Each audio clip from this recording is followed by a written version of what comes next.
Good evening student आज DElEd third semester का आप लोगों का चैप्टर नंबर 14 लेकर के चल रहा हूँ। ये मैथ है। हाँ, वृत्तखंड एवं त्रिज्यखंड की अवधारणा तथा वृत्तखंड का कोण, ये चैप्टर का नाम है। स्टूडेंट आज हम लोग देखेंगे कि एक वृत्त क्या होता है। देखिए यह क्या है, यह आप लोगों के सामने एक वृत्त है। यह क्या है, यह एक वृत्त है। इसको वृत्त का केंद्र बोलते हैं। क्या बोलते हैं? केंद्र, सेंटर बोलते हैं। ठीक है ना। यहाँ से इस केंद्र से होते हुए अगर कोई चीज़ वृत्त को आधा करे तो इसको हम क्या बोलते हैं? इसको हम व्यास बोलते हैं। क्या बोलते हैं? व्यास बोलते हैं। जो यहाँ से यहाँ तक का पॉइंट है। समझ में बात आ गई? यहाँ से यहाँ तक का पॉइंट जो होता है केंद्र तक का, ये त्रिज्या होती है। इधर भी क्या हो जाएगी? त्रिज्या हो जाएगा। समझ में बात आई ना। चूँकि व्यास जो है, देखिए यह व्यास है तो व्यास बराबर पहला फार्मूला हमारा मिल जाता है। व्यास बराबर 2r होता है। r बराबर चूँकि क्या होगा तो r बराबर यहाँ पे व्यास बटा के 2, व्यास बटा के 2, ये फार्मूला हो जाता है। ठीक है। इस जो चीज़ जहाँ पे अगर देखो यह, अगर यहाँ पे एक पर्सन को मैं लेता हूँ, पर्सन को खड़ा करता हूँ, अगर एक व्यक्ति को यहाँ पे खड़ा कर रहा हूँ, अगर ये वो यहाँ से चलता हुआ आता है, वो पूरा का पूरा यहाँ तक फिर से चला जाता है, तो इस चीज़ को हम क्या बोलते हैं? परिधि। या परिधि यानी उसकी परिमाप निकालेंगे। ठीक है ना। दूसरे शब्दों में परिमाप भी कहते हैं, परिमाप। ठीक है ना।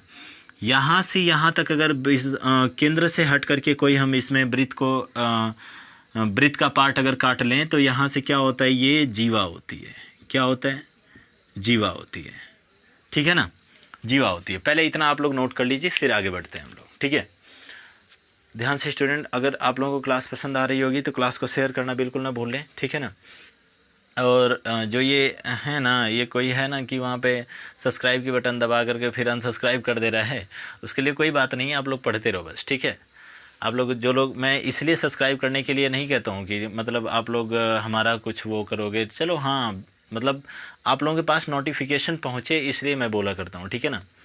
तो बेसिकली नोटिफिकेशन जो आप लोगों के यहाँ पहुँचती है वो आप लोग अगर सब्सक्राइब करके बेल आइकन अगर प्रेस कर देते तो वहाँ पे जब भी मैं वीडियो डालता हूँ ना तो नोटिफिकेशन आपके पास पहुँच जाती है। बस इतना सा। ठीक है। चलिए इतना नोट कर लीजिए, फिर आगे चलते हैं। अब बात आती है वृत्तखंड और त्रिज्यखंड की बात आती है। ठीक है ना। ये वृत्तखंड क्या होता है तो देखिएगा, वृत्तखंड मैं आप लोगों को बता रहा हूँ। ठीक है ना। पहले इतना नोट कर लो आप लोग। ठीक है। वृत्तखंड क्या होता है? परिधि मैंने बता दिया, परिधि को ही परिमाप कहते हैं। ये भी आप लोगों ने देख लिया। ठीक है ना। इसको नोट कर लीजिए। ठीक है। आज की वीडियो बहुत ज़्यादा लंबी नहीं होने वाली है, एक दो बस क्वेश्चन बताऊंगा इसमें। ठीक है। चलिए आगे हटाओ इसको। मैं देखिए क्या होता है कि अब बात आती है वृत्तखंड की, वृत्तखंड की और त्रिज्यखंड की बात आती है। चलिए हम वृत्तखंड भी चल लेते हैं और त्रिज्यखंड भी चल लेते हैं। देखो जब यहाँ पे हमने एक वृत्त बनाया, ठीक है ना, एक वृत्त बनाया, यहाँ से हमने देखो यह काट लिया, यह क्या हो जाएगा? ये जो पॉइंट है ना, ये पूरा का पूरा, ये ऊपर वाला, ये देखो दीर्घ है ना, बड़ा है ना, तो इसको दीर्घ वृत्तखंड बोलेंगे। क्या? वृत्तखंड बोलेंगे इसको, दीर्घ वृत्तखंड। ये क्या हो जाएगा? तो ये लघु वृत्तखंड होता है। क्या? लघु वृत्तखंड होता है। ठीक है ना। ये लघु वृत्तखंड होता है। ठीक है। यानी ऊपर वाला जो हिस्सा होता है, केंद्र से ऊपर वाला, या केंद्र से ऊपर वाली की बात नहीं हम करेंगे यहाँ पे, तो इसका सेंटर हो जाएगा। ये जो जीवा है, जीवा जहाँ से भी हमने अगर इधर से भी काट लिया तो ये जो छोटा वाला हिस्सा होगा वो लघु वृत्तखंड, और जो बड़ा वाला होगा वो क्या? दीर्घ वृत्तखंड। अब हम बात आते हैं त्रिज्यखंड की बात करते हैं। ठीक है ना। समझ में बात आई? त्रिज्यखंड की बात कर लेते हैं। त्रिज्यखंड क्या होता है? ठीक है ना। त्रिज्यखंड क्या होता है? अच्छा ज़रा बताइए, अगर मैं यहाँ से अगर एक पॉइंट अगर यहाँ से मैं काट ले रहा हूँ, ठीक है ना, त्रिज्यखंड का मतलब कि त्रिज्या के द्वारा जो वृत्त का काटा गया हिस्सा होता है। ठीक है ना। यानी त्रिज्या के द्वारा जब वृत्त का काटा गया हिस्सा होता है, जैसे देखो ज़रा, त्रिज्या, यह एक त्रिज्या है, रेडियस हो गई, यह भी एक रेडियस हो गई। ठीक है ना। हमने क्या काटा? यह यहाँ से यहाँ तक के भाग को क्या कर लिया? काट लिया। हमने यहाँ से यहाँ तक के भाग को क्या कर लिया, काट लिया। इसको हम सेंटर को ओ डिनोट कर लेते हैं, ठीक है ना। हमने यहाँ से यहाँ तक का भाग क्या कर लिया, काट लिया। देखो इतना भाग हमने वृत्त में से मान लो कि काट करके निकाल दिया। अब काट करके निकाल दिया तो ये जो हिस्सा होगा वो क्या कहा जाएगा, वह आपका त्रिज्यखंड कहा जाएगा, ठीक है ना। यानी ये जो बेसिकली ये वाले जो पार्ट्स हैं, ठीक है ना, ये वाले जो पार्ट्स हैं, ठीक है, ये वाले जो पार्ट्स हैं ना, ये वाले जो पार्ट्स हैं, ये वाले भी पार्ट्स क्या कहे जाएंगे, तो ये ही वाले जो जिनको मैंने रंगीन कर दिया ना, ये वाले जो पार्ट्स हैं ये हो जाएगा त्रिज्यखंड। त्रिज्यखंड ये हो जाएगा क्या, त्रिज्यखंड हो जाएगा। समझ में बात आई ना, ज़रा सा इसको नोट कर लो, फिर आते हैं फार्मूले पे। अब बात आती है, देखो मेन मुद्दे पे आ जाते हैं, त्रिज्यखंड का क्षेत्रफल, ठीक है ना। त्रिज्यखंड का क्षेत्रफल, त्रिज्यखंड का क्षेत्रफल, त्रिज्यखंड का क्षेत्रफल क्या होता है, तो यहाँ पे थीटा बटा के 360। थीटा कौन सा होगा, थीटा जो इसके बीच का कोण होगा, देखो, ठीक है ना।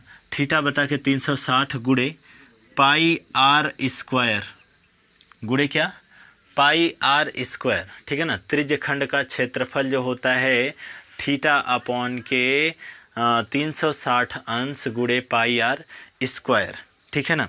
इसके बाद अगर यहाँ पे देखो, अगर यहाँ पे आपसे पूछ रहा है कि जो अर्धवृत्त है, अर्धवृत्त का मतलब कि जब आधा किया जाता है, अर्धवृत्त का अगर परिमाप पूछ रहा है तो यहाँ पे क्या हो जाएगा, अर्धवृत्त का परिमाप जो आपसे पूछ रहा है, तो यहाँ पे देखो लिख लो, यहाँ पे अर्धवृत्त का परिमाप, अर्धवृत्त का परिमाप या तो क्या हो जाएगा, पाई आर प्लस कितना, 2r हो जाता है। यहाँ से अगर हम r कॉमन ले लेते हैं, तो r अगर कॉमन लेते हैं तो यहाँ पे पाई प्लस कितना, 2 बच जाता है। क्लियर है ना। अर्धवृत्त का परिमाप भी हमने देख लिया कि ठीक है, अर्धवृत्त का परिमाप भी हमने देख लिया कि कितना, पाई आर प्लस कितना होता है, 2r हो जाता है, ठीक है। ये दोनों फार्मूला स्पेशली रूप से यूज होने वाले हैं। और आप लोगों को पता है कि वृत्त का क्षेत्रफल क्या होता है, यहाँ पे लिख देता हूँ, वृत्त का क्षेत्रफल, वृत्त का क्षेत्रफल जो होता है पाई आर स्क्वायर होता है, ये पता ही होगा आप लोगों को। वृत्त की परिधि क्या होती है, तो वृत्त की परिधि जो होती है 2 पाई आर होती है। वृत्त की परिधि मैंने दिखाया हुआ है यहाँ पे, कौन सी परिधि होगी, परिधि 2 पाई आर होती है। होंगे थोड़ा सा इंटरेस्टेड होंगे तो ग्रामर की वीडियो मेरी देखिएगा, अच्छी खासी इंग्लिश अच्छा खासा लेवल तक लेकर के चलता हूँ, ठीक है। तो वहाँ पे आप लोग देखेंगे ना तो थोड़ी सी हिंदी तो ठीक है, फिर भी चलिए, वृत्त की परिधि कितना हो जाएगा, 2 पाई आर हो जाएगा। लिख लीजिए एक बार, ठीक है, नोट कर लीजिए, फिर आगे बढ़ते हैं, ठीक है। इस पर हम लोग क्वेश्चंस देख लेते हैं। हो गया हो तो मैं आगे बढ़ूँ, ठीक है ना, साथ साथ भी नोट कर लेंगे तो कोई दिक्कत नहीं है, ठीक है। बाकी दिखाई तो दे ही रहे अच्छे से, ठीक है ना। चलिए हटा दूँ अब इसको, स्क्रीनशॉट कर लिया कीजिए अगर नहीं भी कर रहे होंगे, ठीक है ना। एक आध फार्मूला अगर और छूट रहा होगा ना तो उसको मैं बाद में डिनोट करवा दूंगा, उसकी कोई बहुत ज़्यादा दिक्कत मत लीजिएगा, ठीक है। चलिए नेक्स्ट पे आते हैं बात पे। क्वेश्चंस अगर हम ले लेते हैं कि एक वृत्त की त्रिज्या, ठीक है ना, क्वेश्चंस हम लोग ले लेते हैं एक वृत्त की त्रिज्या। पहला क्वेश्चंस, एक अभी प्रश्नावली पे नहीं जा रहा हूँ, अभी आप लोगों का अभ्यास नहीं करवा रहा हूँ, ठीक है ना। एक वृत्त की त्रिज्या, एक वृत्त की त्रिज्या 5 सेंटीमीटर है, एक वृत्त की त्रिज्या 5 सेंटीमीटर है तथा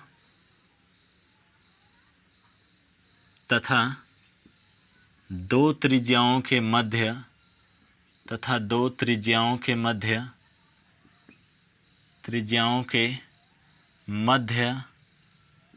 बना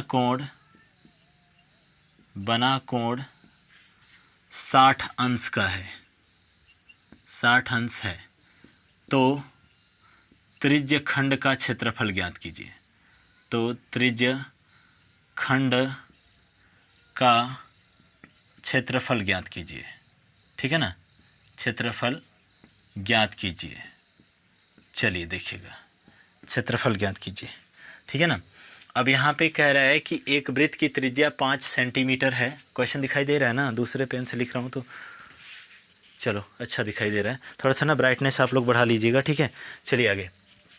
एक वृत्त की त्रिज्या 5 सेंटीमीटर है तथा दो त्रिज्याओं के मध्य बना कोण कितना है, 60 अंश है। तो त्रिज्यखंड का क्षेत्रफल। सबसे पहले सर्कल बना लेते हैं।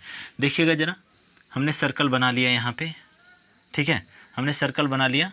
यहाँ पे इसका सेंटर पॉइंट होगा। यहाँ से यहाँ तक अगर मैंने बात कर रहा हूँ तो यह कितने अंश का कोण बन जाएगा, थोड़ा सा और इधर लेते हैं, ठीक है ना। ये कितने डिग्री का कोण बना रहा है, तो ये 60 डिग्री का कोण बना रहा है। रेडियस कितना दिया हुआ है, तो रेडियस देखो, त्रिज्या दिया हुआ है कितना, 5 सेंटीमीटर। तो यहाँ से यहाँ तक कितना हो जाएगा, 5 सेंटीमीटर हो जाएगा। यहाँ से इधर भी 5 सेंटीमीटर हो जाएगा। क्लियर है पॉइंट, ठीक है ना। 5 सेंटीमीटर उधर भी, 5 सेंटीमीटर इधर भी। अब ये देखो ध्यान से, मैंने क्या कहा है, त्रिज्यखंड का क्षेत्रफल। तो अभी अभी मैंने फार्मूला बताया, ठीक है ना, अभी अभी फार्मूला बताया हूँ कि त्रिज्यखंड का क्षेत्रफल बराबर, त्रिज्यखंड का क्षेत्रफल बराबर कितना होता है, थीटा बटा के 360 अंश गुणे पाई आर स्क्वायर। यहाँ पे कर लेते हैं थीटा। थीटा की वैल्यू देखो कितना दिया हुआ है, 60 अंश दिया हुआ है, बटे के कितना, 360 अंश इंटू कितना, पाई। पाई आर, पाई का मतलब कितना होता है, 22/7, ठीक है ना, 22/7 गुणे आर का स्क्वायर का मतलब है कि 5 गुणे 5 दिया हुआ है, ठीक है ना। यहाँ पे 60 से 6 बार में 1/6 आ जाएगा, यहाँ पे 1/6 आ जाएगा, ठीक है। और यहाँ पे चूँकि 22 है, 22 बटा के कितना, 7 गुणे कितना, 5 गुणे कितना, 5, 2 3 6 होता है, 11 बार में ये कट जाएगा, ठीक है। इधर से 11 × 5 = 55 कर लेते हैं। ये 55 गुणे कितना, 5 बटा के 7 तरीके कितना हो जाता है, 21 हो जाएगा, ठीक है ना। 7 तरीके 21, देखो 3 7 21 और 11 × 5 = 55, 5 एक ठो बचा हुआ है, मल्टीप्लाई करवा लेते हैं। 5 × 5 = 25 को 5 हो जाएगा और 5 × 5 = 25, 25 26 27, 27 बटा के 21 हो जाता है, ठीक है ना। अब इसको या तो आप चाहो तो काट भी सकते हो, आप लोग डिवाइड करवा करके काट लेना यहाँ पे, ठीक है ना। ये क्या आ जाएगा, सेंटीमीटर था ना, सेंटीमीटर स्क्वायर। जो भी यहाँ पे वैल्यू आएगी पॉइंट में, वो आपका सेंटीमीटर स्क्वायर हो जाएगा। बेसिकली वही त्रिज्यखंड का क्षेत्रफल हो जाएगा। समझ में बात आई ना। यहाँ पे डिवाइड करवा करके भी काट सकते हो, 21 × 21, और फिर इसके बाद कितना बचेगा, 65 बच रहा है, 21 × 3 = 63, ठीक है ना। यानी 1 3 13 13 दशमलव कुछ आएगा इसका, ठीक है ना, 13 पॉइंट कुछ आएगा। तो यहाँ पे काट सकते हो, ठीक है। ये रहा पहला क्वेश्चन। कल कुछ और यूनिक क्वेश्चन लेकर के आऊँगा। तब तक के लिए गुड नाइट स्टूडेंट। अब ये वीडियो अपलोड भी करनी पड़ेगी, ठीक है। हर क्लास जो है, पिछले दिन की क्लास, अब थोड़ा सा पहले ही वीडियो बनाने लगा हूँ ना, ठीक है, क्योंकि आप लोग थोड़ा सा और ऐसे ही साथ दीजिए आप लोग, ठीक है। अगर एक स्टूडेंट भी पढ़ रहा है, आप लोग कोशिश कीजिए कि थोड़ा और एक या एक से अधिक लोगों को जोड़ने का, ठीक है, ताकि मेरा भी मतलब मनोबल ऊंचा रहे, मैं बार बार वीडियो आप लोगों को प्रोवाइड करता रहूं। 4th सेमेस्टर में बिल्कुल यूनिक आप लोगों की इंग्लिश मैथ की क्लास परमानेंट चलेगी, ठीक है ना। अभी से देखो प्रॉमिस नहीं करूंगा, ठीक है ना, नहीं तो वो सॉन्ग सुने हो ना कि वादा तो टूट जाता है, ठीक है, वही मैटर हो जाता है, ठीक है ना। क्योंकि भाई मैं बार बार कमिटमेंट कर देता हूँ कि ये वीडियो परमानेंट दूंगा, लेकिन कुछ काम में ऐसा फंसता हूँ कि वीडियो बनाने का टाइम ही नहीं मिलता है, फिर लिटिल बोरियस महसूस करने लगता हूँ बाद में, ठीक है। सो गुड नाइट स्टूडेंट, आप लोग टेक केयर, ठीक है। आप लोग बने रहिए वीडियो पे, और वीडियो को लाइक करना, शेयर करना और सब्सक्राइब करना बिल्कुल ना भूलें, ठीक है ना। और सब्सक्राइब के साथ साथ बेल आइकन भी प्रेस करें ताकि आप लोगों के पास नोटिफिकेशन पहुँचे, ठीक है। स्टूडेंट जल्दी से जल्दी इतना इसको शेयर कीजिए, इस वीडियो को इतना शेयर कीजिए। अगर आप लोगों को अच्छा लग रहा है तो 2 4 6 लोग और जुड़े हैं हमसे, ठीक है ना। So good night student. और हाँ, आप लोगों से एक बात और कहना चाहता हूँ, अगर आप लोगों के घर में छोटे बड़े कोई हैं तो उनको भी जोड़िए इससे, ठीक है ना। छोटे बड़ों का मतलब कि जो हाई स्कूल में हैं, 9th वाले हैं, जो 11th वाले हैं, 12th वाले हैं, उनको जोड़िए, इंग्लिश वाले ग्रामर के बैच में जोड़िए, उनको ज़रूर कुछ यूनिक मिलेगा, ठीक है ना। तो वहाँ पे इनको भी इंक्लूड कीजिए, ठीक है ना। तो आज के लिए बस इतना ही, मिलते हैं कल वाली वीडियो में, ठीक है ना। Good night.